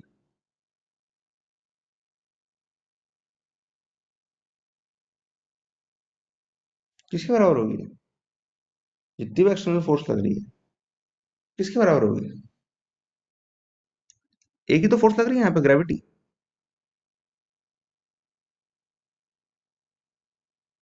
एक ही फोर्स लग रही है। तो आपको क्या करना है, इसको बराबर करना है M not plus mu T into G के, है ना। तो आप चाहो तो D M by D T को लिख सकते हो आप म्यू, उसको लिख सकते हो आप वी, और किसी भी टाइम पे एम जो है वो क्या है, M not plus mu T, ये इनटू एक्सेलरेशन। ऐसे करके इसको बराबर करके सॉल्व कर सकते हो, ये एक तरीका है, दिस इज वे वन। फिर एक वे टू भी है। वे टू जो है वो कुछ ऐसा है कि आप इंटीग्रेशंस लेके चलो, है ना, और चीजों को dx बाय dt में कन्वर्ट कर दो और इंटीग्रेट कर दो dx के हिसाब से, तो इससे सीधे आपके पास आंसर आ जाएगा डायरेक्ट, है ना। तो इसको आप ऐसे भी देख सकते हो कि आ, जो ग्रेविटी के द्वारा जो चेंज इन मोमेंटम है वो कितना है, gravitational force dot d T का इंटीग्रेशन, ये चेंज ऑफ मोमेंटम है, और वो किसके बराबर होगा हमेशा, चेंज इन मोमेंटम के, डीएमवी के, राइट। और इसको अगर आप dt के हिसाब से इंटीग्रेट कर दोगे टाइम 0 से t के बीच में, जो कि आपसे पूछा गया है, तो फिर क्या निकलेगा, जी को तो अलग ही कर दो, है ना, am not T plus mu T square by two, 0 से t तक ये निकलेगा, t निकलेगा, है ना। और इसको इसके हिसाब से इंटीग्रेट कर दो, है ना, तो क्या निकलेगा, एम वी के बराबर आ जाएगा। और m अगेन अपने पास दे रखा है कितना, m not plus mu T into v, है ना। और v को v मत लिखो, dx बाई dt लिखो, है ना। और इस dt को फिर इधर ले जाओ और इस t को भी उधर ले जाओ, है ना। तो इसको इधर ले आओ डिनोमिनेटर में और dt को उधर ले जाओ न्यूमरेटर में, और फिर से इंटीग्रेट कर दो dx के हिसाब से, तो यहाँ से dx निकलेगा, ये आ जाएगा। तो यहाँ पे साफ दिख रहा है कि आपको लॉग अप्लाई करना पड़ेगा, है ना। तो कुछ ऐसा बनेगा, one plus mu t by two m naught upon one plus mu t by m naught, है ना। और उसमें आपको सब्स्टिट्यूशन लेना पड़ेगा one plus mu t by m naught का। तो अगर सब्स्टिट्यूशन को आप मानते हो सपोज एक्स, या एक्स नहीं मानते, एक्स तो ये दे रखा है, सपोज सब्स्टिट्यूशन को आप अल्फा मानते हो, alpha equal to one plus mu t by m naught. अब बाकी मैथ है यार, ये सब फालतू कर रहा हूँ, करना नहीं चाहिए। तो ऐसे में जो हिसाब बनेगा वो कुछ ऐसा बनेगा, integration one plus alpha by two upon one plus alpha, है ना। इस तरह का बनेगा जी टी और डॉट डी टी, है ना। फिर इसके हिसाब से मेरे को डी अल्फा निकालना होगा, mu by m naught dot d t, है ना। तो डी टी की वैल्यू आ जाएगी एम नॉट बाय म्यू, तो m naught, sorry m by, sorry m naught by mu, और यहाँ पे आ जाएगा डी अल्फा, और इसके हिसाब से मेरे को इंटीग्रेट करना होगा, फिर अल्फा को फिर सब्स्टिट्यूशन से रिप्लेस करना होगा। तो बस एक स्टेप और आंसर आपका कुछ ऐसा आ जाएगा, g/2 t² / 2 plus m0 t by mu minus m0² by mu square ln alpha, यानी कि 1 plus mu t bye m0। ये आंसर आएगा। आंसर बहुत खतरनाक दिख रहा है, लेकिन प्रोसीजर इतना खतरनाक नहीं है, खाली इंटीग्रेशन खतरनाक है। और बस यहाँ पे ये चीज कि हमें चाहिए क्या, हमें डिस्टेंस ट्रेवल चाहिए, है ना, या डिस्प्लेसमेंट चाहिए, है ना। तो उसके लिए हमें क्या चाहिए, हम ये चाहते हैं कि इस इंटीग्रेशन वाली इक्वेशन को किस तरह से एक्स के टर्म्स में ले आए। और एक्स के टर्म्स में लाने के लिए, क्योंकि हमें एक्स चाहिए, तो हमने क्या सोचा कि dx इंटीग्रेट होके कहीं मिल जाए तो मजा आ जाएगा। और dx कहाँ मिलेगा, उसके लिए हमें वेलोसिटी चाहिए, है ना। वेलोसिटी कहाँ से आएगी, उसके लिए हमें मोमेंटम की इक्वेशंस बराबर करनी पड़ेगी, है ना। तो उसके लिए मोमेंटम चाहिए, और मोमेंटम कहाँ से आएगा, मोमेंटम के लिए डी एम वी को इंटीग्रेट करना चाहिए, जो कि क्या है, जो कि फोर्स है ना। इसको इंटीग्रेट करना है, यानी कि डीएफ को इंटीग्रेट करना है। और डीएफ क्या है, डीएफ सिंपल है, ग्रेविटी की फोर्स है ना। एम जो कि वेरिएबल है, इंटू जी का इंटीग्रेशन, किस तरह से, है ना।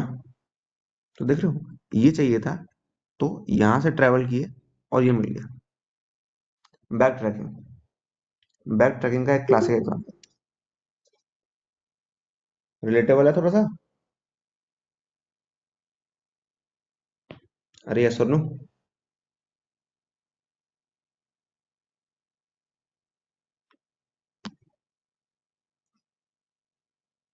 दिमाग दौड़ाए, आई नो थक रहे हो, दिमाग दौड़ा दौड़ा के थक गए हो, बट स्टिल चलो, लास्ट के दो क्वेश्चन लगे, जल्दी जल्दी करो। एक ना कारपेट है, पड़ा हुआ है, कारपेट को कोई रोल करने लग गया 1 मीटर पर सेकंड की वेलोसिटी के साथ, बड़ी तेज है और रोल करने लग गया, ठीक है, सिंपल सी बात। इस तरह से रोल मतलब ऐसे घुमा घुमा के नहीं, रोल मतलब सिंपली ऐसे उठा के लपेटने लग गया, यहाँ तक लाने लग गया, ठीक है।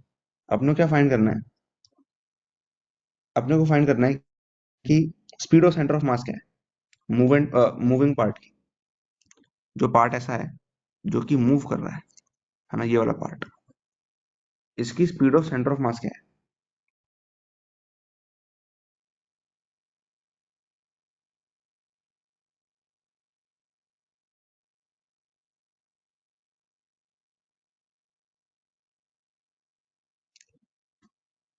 ट्राई करना चाहोगे, आसान सा लग रहा है तो, है।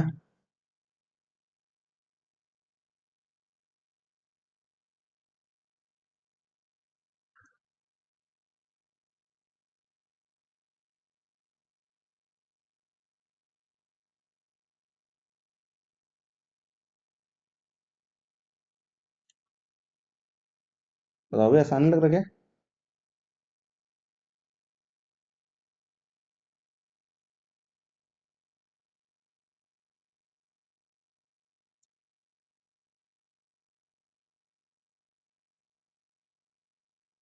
ये सवाल आज ही मेरे टेस्ट में आया था अरे सिंपल सवाल है,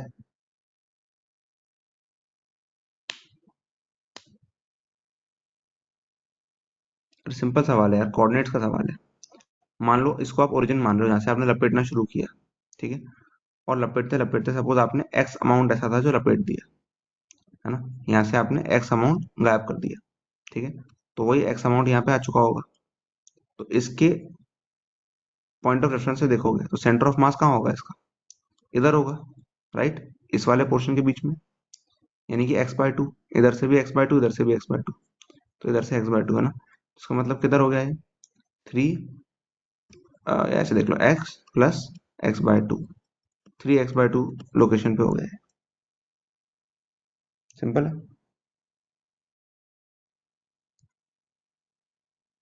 है ना। और इसकी जो वेलोसिटी है ना, वो क्या है, वो एक्चुअली कितना डिस्टेंस इसने ट्रेवल किया है ना। तो आप नोटिस करोगे कि जितना ये एक्स होगा उतना ये एक्स होगा। तो जितना डिस्टेंस इसने ट्रेवल किया है ना, तो डी ऑफ 2x/t, ये आपकी वेलोसिटी है ना, जो कि 1 मीटर पर सेकंड का मतलब है कि x यहाँ से किसका है और x यहाँ से भी, मतलब समझ रहे हो ना, ये बड़ी कॉमन सी चीज है कि x मतलब जितना ये मूव किया वो एक्चुअली x नहीं है, वो x+x है, क्योंकि वो इतना मूव किया है ना। तो जो वेलोसिटी है वो उसके हिसाब से, तो यहाँ का मत कर देना है ना, dx/dt मत बोल देना v को। तो उसके हिसाब से जो सेंटर ऑफ मास का रेट ऑफ चेंज निकलेगा वो कितना निकलेगा, 3x/2 का डेरिवेटिव, यानी कि 3/2 dx/dt। और dx/dt की जो वैल्यू है क्या है, वो 1/2, यानी कि 3/4 आपका आंसर है ना। तो यहाँ पे क्या होता है, ये गलती हो जाती है, x क्या लेना है, x/2 x का, यहाँ यहाँ गड़बड़ कर देते हैं अक्सर, और इस वजह से नेगेटिव नंबर आ जाते हैं फिर। समझ पा रहे हैं। अब यहाँ पे एक चीज और हो सकती है कि सपोज इसका जो मास है वो 1 है, ठीक है, और टोटल लेंथ भी 1 मीटर है, तो मिनिमम फोर्स क्या नीडेड है ना, मिनिमम फोर्स क्या नीडेड है ये काम करने के लिए।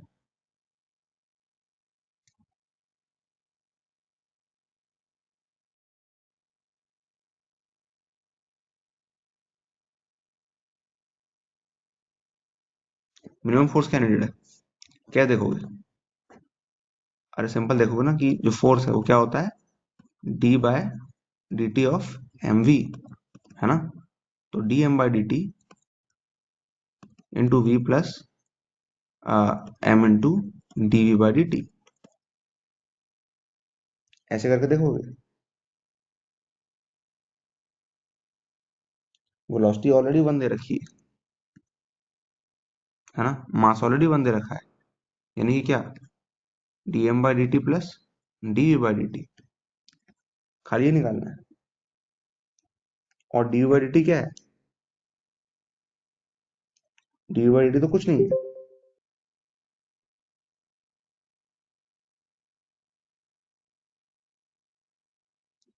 है ना, ये तो कुछ है ही नहीं,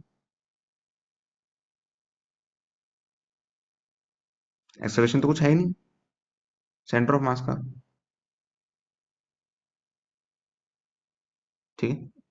तो बचा क्या, dm/dt, तो फोर्स dm/dt के बराबर है, और dm/dt कितना है, dm/dt कैसे निकालोगे कि कितना मास हिला दिया है ना, कितने सेकंड में।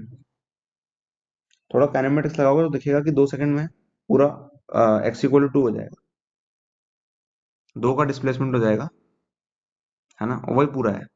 तो यानी कि 1 किलो आपने हिला दिया 2 सेकंड में, तो हाफ आपका आंसर है। एक लाइन में भी नहीं हुआ, समझ लो, और छोटे में हो जाता है।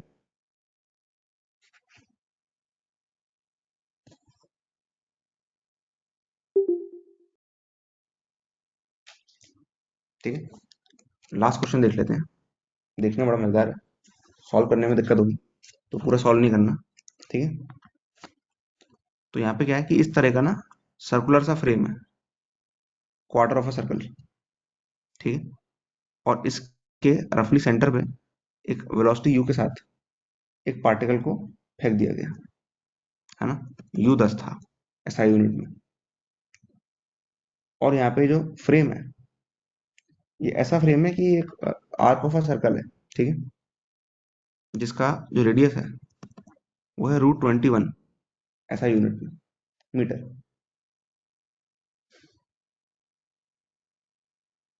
तो यहाँ पे ऐसा है कि इसको भेजा यहाँ से, तो क्या होगा, ये पड़ेगा इस पे, और टकराएगा। टकराएगा तो ये भी मान ले रहे हैं यहाँ पे कि इलास्टिक कोलिजन होगा। तो अब क्या ये इस फ्रेम पे, है ना, इस पोर्शन पे क्या दोबारा टकराएगा? ये एक सवाल है। तो होने क्या वाला है कि यहाँ पे ये पैराबोलिक मोशन दिखाएगा अपना, राइट। जब दिखाएगा तो ये किसी एंगल पर टकरा रहा होगा, है ना। नॉर्मल एंगल अलग होगा, है ना। और जिस एंगल पे टकरा रहा होगा ये एंगल अलग होगा, ठीक है। तो इसका जो इसकी जो वेलोसिटी चेंज होगी वो कुछ अलग ही होगी, है ना। तो इसको ऐसे देख लेते हैं कि ये ऐसे करके आ रहा है ना। और नॉर्मल वेक्टर ऐसा है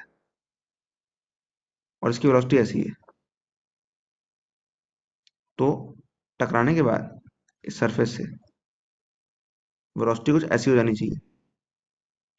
और जब वेलोसिटी ऐसी हो जाएगी तो जो प्रोजेक्टाइल बनेगा क्या वो इस पे फिर टकराएगा? या वो टकराएगा ही नहीं? इस फ्रेम पे टकरा के ऐसे आगे निकल जाएगा। ये टकराएगा, और टकराएगा तो किस पॉइंट पे टकराएगा, मतलब इस पॉइंट की क्या पोजीशन होगी, ये सवाल है। और मैं तो चाहता हूँ कि ये सवाल होमवर्क की तरह हो, क्योंकि इसके अंदर क्या है कि कैलकुलेशन लग रही है डेफिनेटली, लेकिन ये क्वेश्चन जो है ये कल जिस तरह की चीजें कवर्ड थी ना उन्हीं में से आ रहा है। तो उसमें कुछ नया नहीं है कि यहाँ पे आपको क्या करना है, इक्वेशन ऑफ ट्रेजेक्टरी का इस्तेमाल करना है कि नहीं करना। खाली इसमें ये लॉजिक है, या फिर आपको ऐसे करना है, यू कॉस थीटा करके साइन थीटा करके रेंज का फॉर्मूला लगा के। ये दो चॉइस है आपके पास, क्या चूज करते हो बताओ। बस इतना ही है सवाल में। एक बार चूज करना सही सीख लोगे तो हो गया, बस काम हो गया आपका।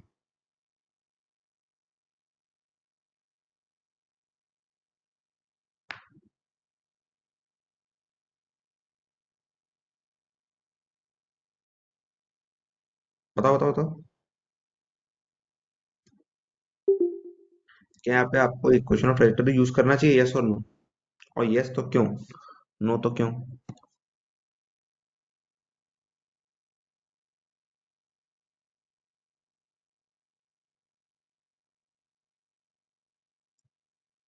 अरे बताओ यार, कुछ तो बोलो।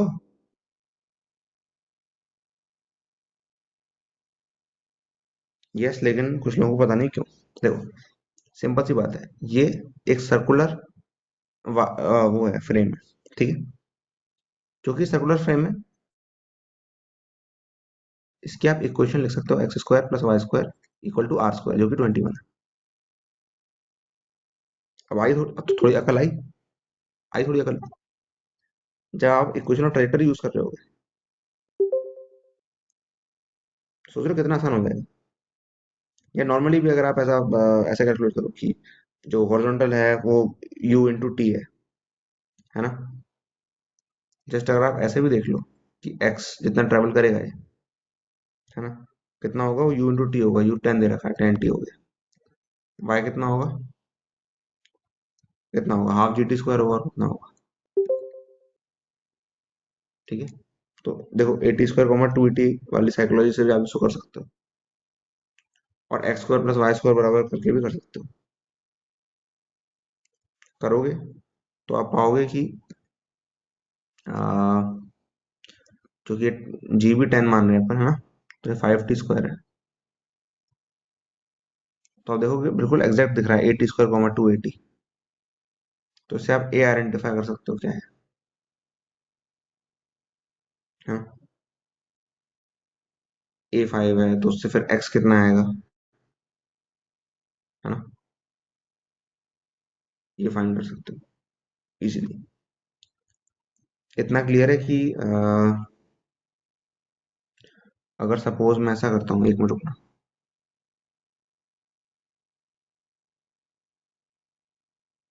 ठीक है, हाँ।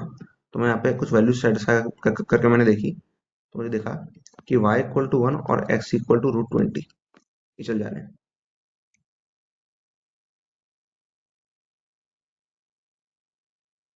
सही है ना? चल रहा है ना? T/2 इन दोनों का डिवीजन आ जाएगा। T/2 ये कितना है? ये है 2√5/2√5 ये a है। ठीक है, मतलब a का रूट है। ठीक है, हो गया। ये मैंने खैर ऐसे कर लिया, हिट एंड ट्रायल कर लिया और इजीली आ गया। बट प्रॉपर इक्वेशन से कर लोगे तो भी आ जाएगा। ठीक है, लेकिन अभी काम खत्म नहीं हुआ। अभी स्ट्राइक करने के बाद आपको फिर यहाँ पे थोड़ा एंगल एंगल खेलना पड़ेगा। जिस पॉइंट पे टक्कर हुई है उस पॉइंट के, है ना, उस आर्क के टेंजेंट को आपको कंसिडर करना होगा। उस टेंजेंट ऐसे मानना होगा कि उस टेंजेंट के अबाउट टक्कर हुई है, एज ए वो टेंजेंट कोई अपने आप में एक सॉलिड जमीन हो।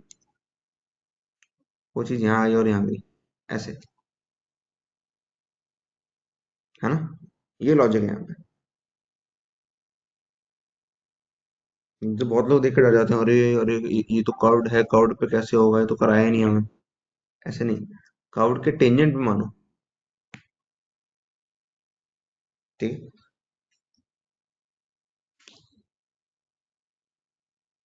तो यहाँ पे जब आप बहुत सारी कैलकुलेशंस करोगे तो आपको कुछ वैल्यूज दिखेंगे और आपको पता चलेगा कि जी नहीं, ये टकराएगा नहीं, ये सीधे जाएगा, ये सही है और ये गलत है, ये आंसर है ना? बहुत सारी कैलकुलेशन करने के बाद, बहुत सारी मतलब बहुत सारी। हाँ। अच्छा, जिनका जे एडवांस बहुत पास है वो ज्यादा कैलकुलेशन ना करें। ठीक है, अभी बैठ के, है ना, होमवर्क में अगर दे भी तो अगर हो जा रही है आसानी से तो ठीक है, अदरवाइज ज्यादा घुसे ना। समय कम है, ठीक है। लेकिन जिनके पास समय है, जो यहाँ पे 2022 वाले हैं जो देख रहे हैं, या कुछ 23 वाले होंगे, वो बिल्कुल भी लापरवाही ना बरते। वो पूरी तरह से क्वेश्चन को सॉल्व करें विद कैलकुलेशन। ठीक है। तो हमने ना कोलिजन के जितने भी मेन मेन प्रिंसिपल होते थे कोलिजन के और एंगुलर मोमेंटम के, वो सब कवर कर लिए, मल्टीपल बार कवर कर लिए, वेक्टर लेने से लेकर। ठीक है, स्प्रिंग के साथ क्या होंगे, है ना, किसी रिंग के, रॉड के, है ना, टेंशन के तो कई सारे एग्जांपल ले लिए, है ना। 2D कोलिजन होगा तो क्या करेंगे, है ना। वेडिंग मास होगा तो क्या करेंगे, वेरिंग मास के दो एग्जांपल, है ना। और फिर एक ये मिक्स्ड मैकेनिक्स तरह का एग्जांपल, जिसमें आपका कोलिजन का प्रिंसिपल और काइनेमेटिक्स और जो उसकी पैराबोला वाली जो मैथमेटिक्स है वो भी लग रही है।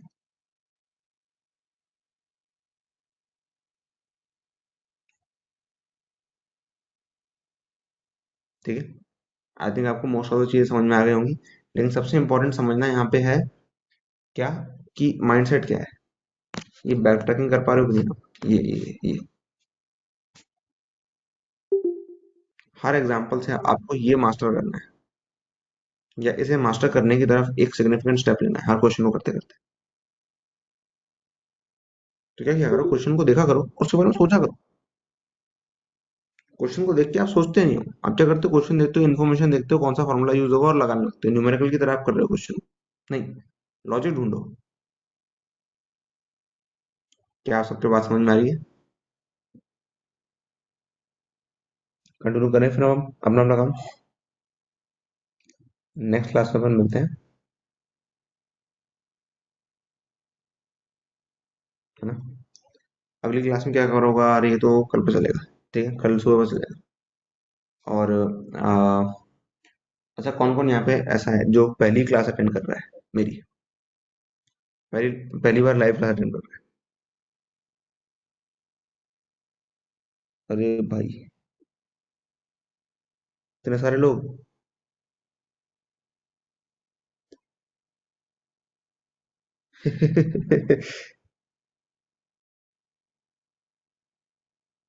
तुम में से कुछ लोगों का मैकेनिक्स रिवाइज नहीं होगा, वीक होगा। पहली बार में तुमने एडवांस लेवल क्लास देख ली तो तुम थोड़े डर गए होगे। कौन कौन थोड़ा सा डरा, अरे भाई ये क्या बात हो गई, ये इतना सारा कहाँ से आ गया, अरे हमने तो कुछ नहीं किया। है ना, अगर थोड़ा सा भी ये लग रहा है तो बिल्कुल चिंता मत करो। ठीक है, समय के साथ साथ चीज ठीक हो जाएगी। ठीक है, ये सारे जो सवाल है ना, ये हाईएस्ट लेवल सवाल है। ठीक है, ये मैक्सिमम है, इससे ऊपर जे एडवांस जाता नहीं है। हाँ, इससे ऊपर जे एडवांस नहीं जाएगा। तो आप ये देखो कि हाईएस्ट लेवल की प्रिपरेशन आपकी पहले से सिक्योर्ड है, कि मतलब हम आपकी हाईएस्ट लेवल प्रिपरेशन करा ही देंगे, है ना। बस आपको स्टेप्स कवर करने हैं, हाईएस्ट की चिंता नहीं करनी है आपको। हाईएस्ट आपका इंश्योर है, बस आपको ये देखना है कि आप नेक्स्ट स्टेप पे जाओ, नेक्स्ट स्टेप पे जाओ, नेक्स्ट स्टेप पे जाओ। ऐसा नहीं कि आपकी अनसर्टेनिटी है कि एडवांस लेवल प्रॉब्लम्स में कहाँ से प्रैक्टिस करूंगा, है ना। मैं कैसे इस काबिल बन पाऊंगा कि मैं एडवांस लेवल क्वेश्चन सॉल्व कर पाऊँ, क्या मैं ऐसा बन भी पाऊंगा कि नहीं बन पाऊंगा, इस बात की कोई चिंता ही नहीं है। एक बार आप टीजेसी के अंदर हो, ठीक है, पीएसपी में हो, और बाकी अगर कोई यहाँ पे ट्रांसफॉर्मेशन प्रोग्राम, अपग्रेडेशन प्रोग्राम वाले भी कुछ लोग होंगे, कुछ कुछ, कोई दिक्कत नहीं है, कोई भी दिक्कत नहीं है, ठीक है। आपको बस ये देखना है कि next step, next step, next step, ये कैसे हो, ठीक है। टास्क आपके कंप्लीट होने चाहिए, इवेंचुअली आप इस लेवल पे पहुंच जाओगे। जो टास्क है ना, वो आपके इस तरह से डिजाइन है कि आप इस तरह के क्वेश्चन सॉल्व कर पाओगे। यस,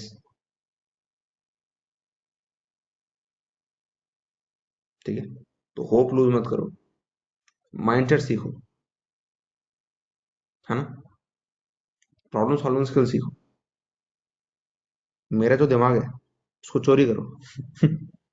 यस,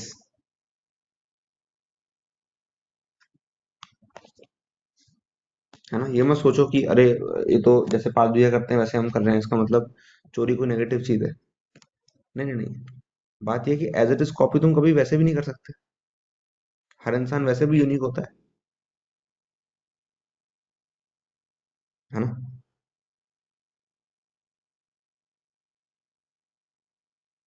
तो देखकर तुम ग्रैब कर लो कि अच्छा भैया ने ऐसे सोचा, ठीक है, हम उसको अप्लाई करते हैं, हम भी ऐसे सोचेंगे, कोई दिक्कत थोड़ी है।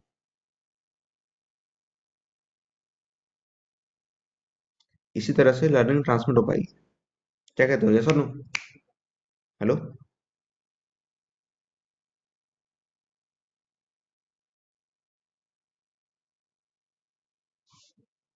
ठीक है फिर अपने अपने काम से कंटिन्यू करते हैं अपन, है ना। और जो भी जिस भी प्रोग्राम्स में हैं उनको फॉलो करो जिस तरह से वो बने हैं, ठीक है। पीएसपी में हो तो पीएसपी के लेक्चर्स कंटिन्यू करो, ट्रांसफॉर्मेशन प्रोग्राम में हो तो जो टास्क दिए हैं उन्हें करो कंप्लीट।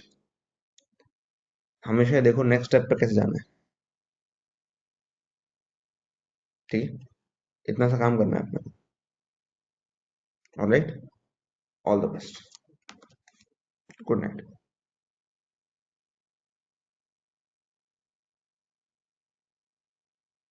नमस्कार।